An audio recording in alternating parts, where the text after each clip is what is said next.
नरेंद्र मोदी के पास एक वक्त मारुति 1000 गाड़ी थी।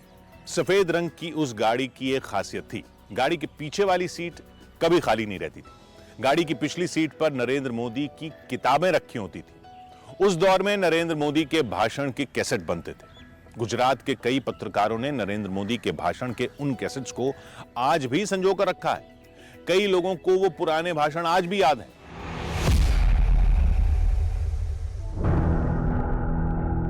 ये अलकाबेन बख्शी हैं। इनके पति जानलेवा हादसे का शिकार हो गए थे। अहमदाबाद में रहने वाली अलकाबेन से मिलने वो बड़ौदा से आ रहे थे। रास्ते में हादसा हो गया, वो बच नहीं पाए। अलकाबेन अकेली थी, रिश्तेदार भी दूर दूर थे। अलकाबेन पर जब दुखों का पहाड़ टूटा तब उनका सहारा बने नरेंद्र मोदी। मुझे संभालना मेरी जिम्मेदारी नरेंद्र भाई ने ही ली थी। बाकी भी आगे का सब काम उन्होंने किया। और मेरा घर में जो भी मेरे जो बहन लड़कियों के या बहुओं के गहने होते हैं वो सब नरेंद्र भाई ने, और मेरे हस्बैंड की जो बाइक थी उसकी चाबी वो सब नरेंद्र भाई ने एक संसेवक को बुलवा के वो सब लिया और सब वो संघ कार्यालय में रखा था।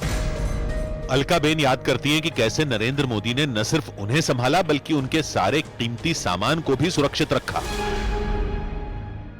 एक्सीडेंट में ही डेथ हो गई थी ऑन द स्पॉट, तो मेडिकल क्लेम के लिए, एक्सीडेंट क्लेम के लिए उन्होंने ही हमें, माननीय हरीश भाई पटेल जो गुजरात हाई कोर्ट के बहुत सीनियर वकील थे, उन्हीं को उन्होंने रिक्वेस्ट की थी कि ये अपनी बेटी है, इसका केस आप ही को लड़ना है और इसके पास से कुछ भी लेने का नहीं है।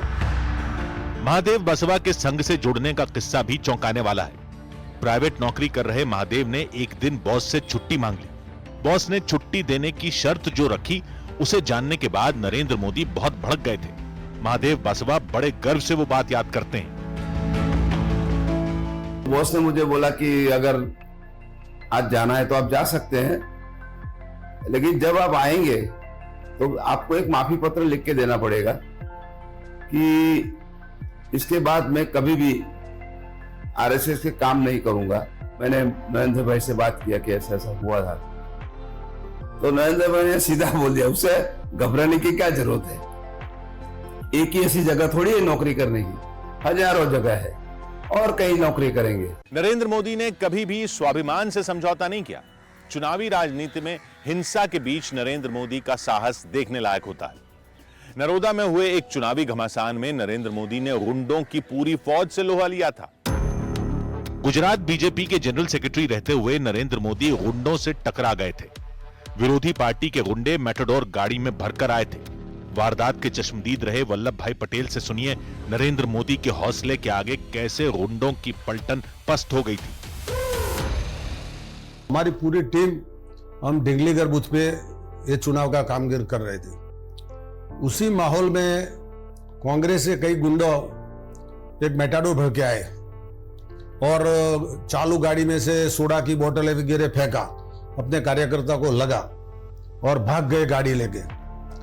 पीछे ही तुरंत 5 मिनट में नरेंद्र भाई की गाड़ी आई।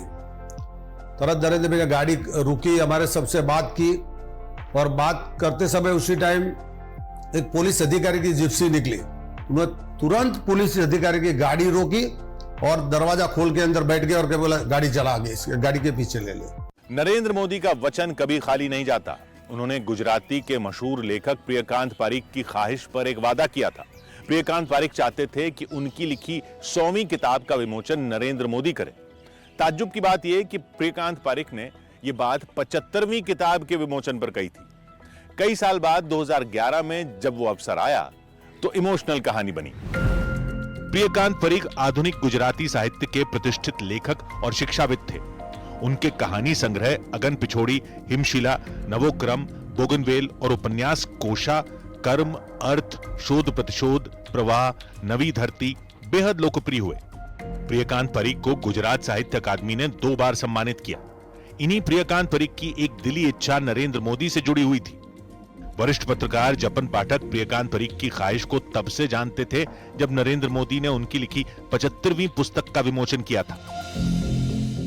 नरेंद्र भाई ने अपना वो कमिटमेंट, अपना वो प्रॉमिस और प्रियकांत पारिक की इच्छा, इसको सम्मान देते हुए वो आश्रम रोड का जो एक मिडिल क्लास का जो फ्लैट होता है वहां पे पूरा चीफ मिनिस्टर का कॉन्वॉय पहुंचा, डोरबेल बजा। नरेंद्र भाई ने उनका जो ड्राइंग रूम है प्रियकांत भाई परीख के फ्लैट का, वहां पे उनके बुक का अनावरण किया, लॉन्च किया बुक। एक युवा नेता जो सबका मददगार था, जिसने मुश्किलों का हल साहसी फैसलों से निकाला, जिसने अपने हर वादे को निभाया, उसके इकबाल को बुलंद होने से भला कौन रोक सकता था। पीएम मोदी पर न्यूज 18 की खास सीरीज जारी है। कल रात 10:25 पर देखना ना भूलें।